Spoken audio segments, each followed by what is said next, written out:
මකර ලග්න ඔබ ගැන සඳහන් කරන්නේ. මකර ලග්න ඔබගේ කේන්ද්‍රයේ තුල ග්‍රහසිතම මෙන්න මේ ආකාරයෙන් තමයි ග්‍රහය ගමන් කරන තිබෙන්නේ. දෙවැන්නේ රාහු ග්‍රහය, තෙවැන්නේ සෙනසුරු, පස්වැන්නේ සඳු, හයවැන්නේ බ්‍රහස්පති, අටවැන්නේ කේතු, 12 වෙන්නේ රවි කුජ බුධ ආදී වශයෙන් ගමන් කරලා තිබෙනවා. ලබන වසර ඔබට තරමක් අවිවේකාත්මක වසරක් කියලා කියන්න අපිට පුළුවන්. ඒ වගේම අධ්‍යාපනයේදී සිටින දරුවන්ට තරග විභාග වලින් ජය ලැබීමේ හැකියාවක් තිබෙනවා මේ පවතින ග්‍රහ රටාට අනුකූලව අපි විමර්ශනය කිරීමේදී. ඒ වගේම ඔබ රැකියාවක් කරන මකර ලග්න හිමියෙක්ද ඔබට මේ ලබන වසර තුන රැකියාවේ යම් ප්‍රශ්න ගැටලු අභියෝගාත්මක කටයුතු එන්න පුළුවන්. සමහර අවස්ථාවලදී යම් කුමන්ත්‍රණ පවා ඔබට එන්න පුළුවන් රැකියාව තුළදී. ඒ වගේම වැයපස අධික වෙන කාලයක් තමයි වසරේ මුල් කාර්තු මාස කීපය තුළදී වැයපස අධික වෙන්න පුළුවන් මකර ලග්න ඔබගේ. ඒ වගේම මකර ලග්න ඔබ විදේශගතව යෑමට බලාපොරොත්තු වෙන සිටින අයෙක් නම් ඔබගේ බලාපොරොත්තු සඵල වෙන කාලයක් තමයි මේ ලබන වසර.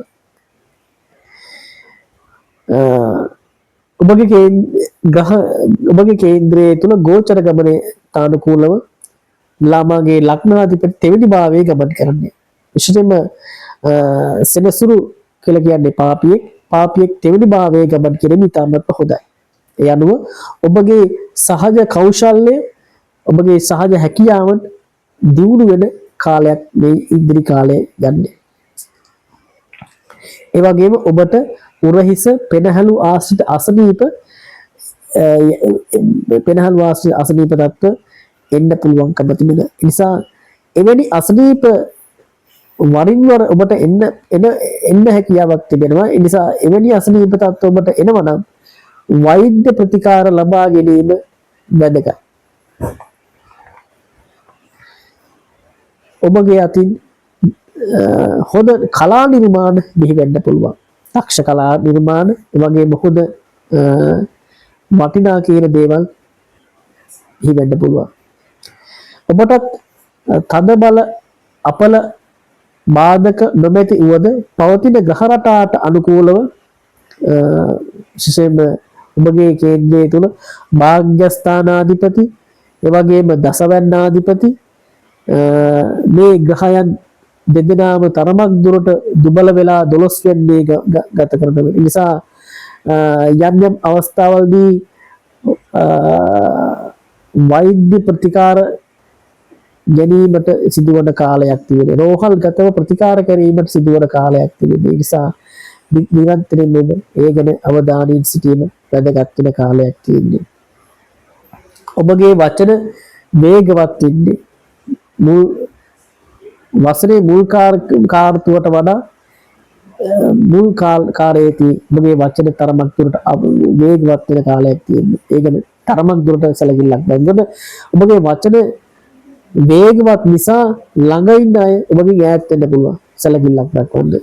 නිරන්තරයෙන්ම අපි කියන දෙයක් තමයි ඔබ ගත කරන මහදසා, අන්තර්දසා, සූක්ෂම දසා, ප්‍රාණ දසා ආදී මේ කටයුතු වලදී මේ අපි කියන්නේ මේ පොදු පලාපලයක්. ඔබගේ මහදසා, අන්තර්දසා, ප්‍රාණ දසා, සූක්ෂම දසා වලට අනුකූලව ඔබගේ කේන්ද්‍රයේ ග්‍රහ රටා අනුව වෙනස් වෙන්න පුළුවන්.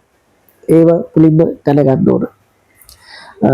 පොදුවේ බෝධි පූජා, බෝධි වන්දනා, ගිලානෝපස්ථාන ආදී කටයුතු කරනවා නම් මේ පවතින අසුබ ග්‍රහ රටාවලින් ඔබට මිදීමේ හැකියාවක් තියෙනවා. ඒත් එක්කම ඔබ සීල ව්‍යාපාර ආදී කටයුතු කරනවා නම් ඒද මේ ගත කරන කාල සීමාව තුළදී යහපත් ප්‍රතිඵල ලබා ගැනීමේ හැකියාවක් තියෙනවා. සිල්වන්ත භික්ෂුන් නමකට දාන වේලක් දෙන්න හැකියාවක් තිබුණා. ඒද මේ ගත කරන කාල සීමාව තුළදී ඉතාමත් ප්‍රස්තුතයක් ලෙස අපිට සලකන්න පුළුවන්. නිර්මාංශ වෙන්න පුළුවන් නම් මේ ගත කරන කාල සීමාවදී ඉතාමත්ම හොඳයි.